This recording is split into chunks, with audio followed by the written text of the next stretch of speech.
Time now to get you all the news from India and around the world in Zolo Speed News.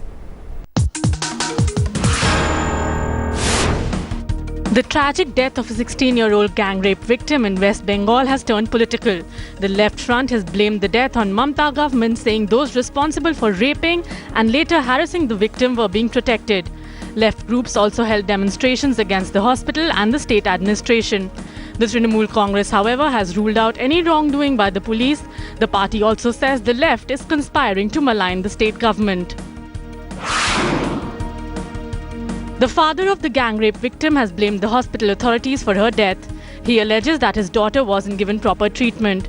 The girl's death, almost a week after she tried to commit suicide, has led to protests in the city.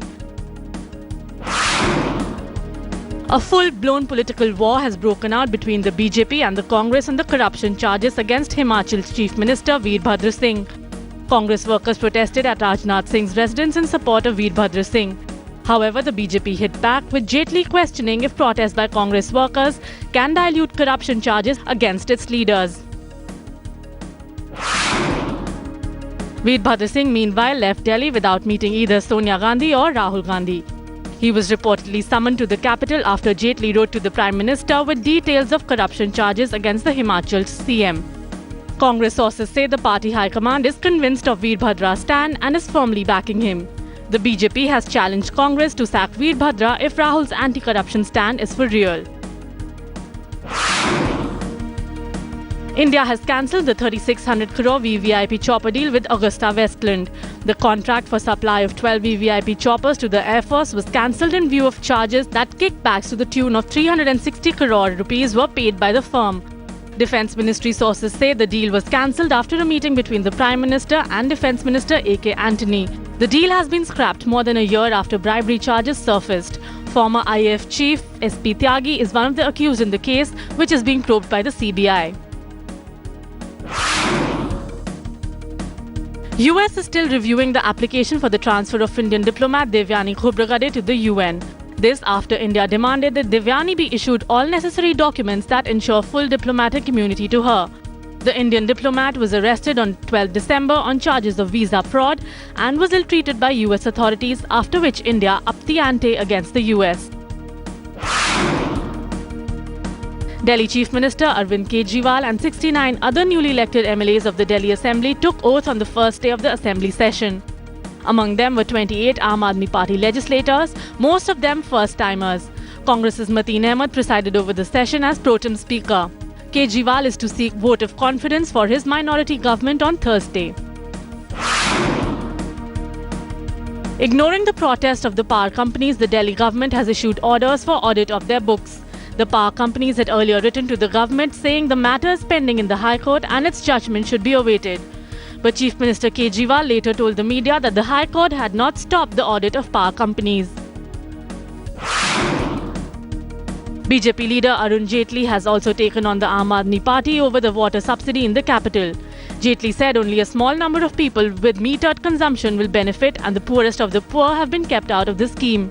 Jaitley also said the Aam Aadmi Party government is providing relief to a small section using taxpayers' money without bringing down real cost.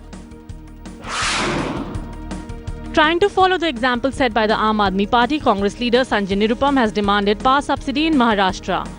The Congress leader said Maharashtra government should follow the lead taken by Aam Aadmi Party government in Delhi.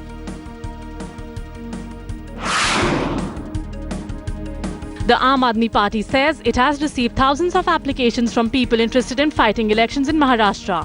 However, the party will pick only clean candidates from seats where it can win.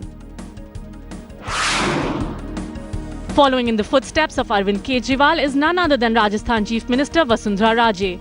Raje has asked the police to scale down her security cover so that she is more accessible to the public. The newly elected Chief Minister asked the State Director General of Police to reduce her security detail by half.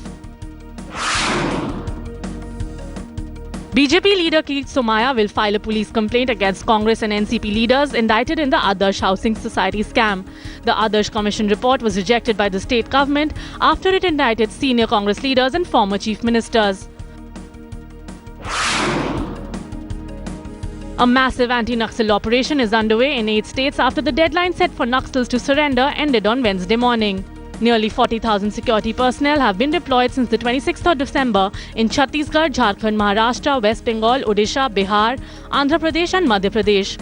Central police forces are assisting state police teams in the operation to prevent Naxals from fleeing the area.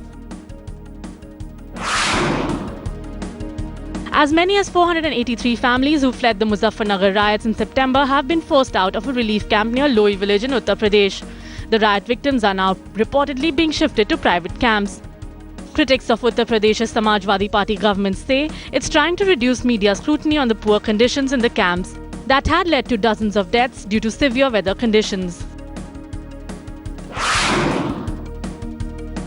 More trouble seems to be in store for self-styled godman Asaram Bapu's son Narayan Sai. A Surat court has rejected his bail plea in the 13 crore bribery case. The court has extended Sai's judicial custody by 4 days. Sai is behind bars for allegedly raping a Surat-based girl at his ashram. Former Soviet state Latvia joined the Eurozone as its 18th member when the New York fireworks cracked in the sky at midnight in the Latvian capital of Riga. As part of celebrations marking Latvia's entry into the single currency bloc, the country's acting Prime Minister Valdis Dombrovskis withdrew a euro banknote from a bank ATM. Tens of thousands of Latvians gathered at a square in the capital to celebrate the new year and the adoption of the euro. New Zealand's Corey Anderson brought the new year with a bang, slamming the fastest ODI ton in a match against the West Indies.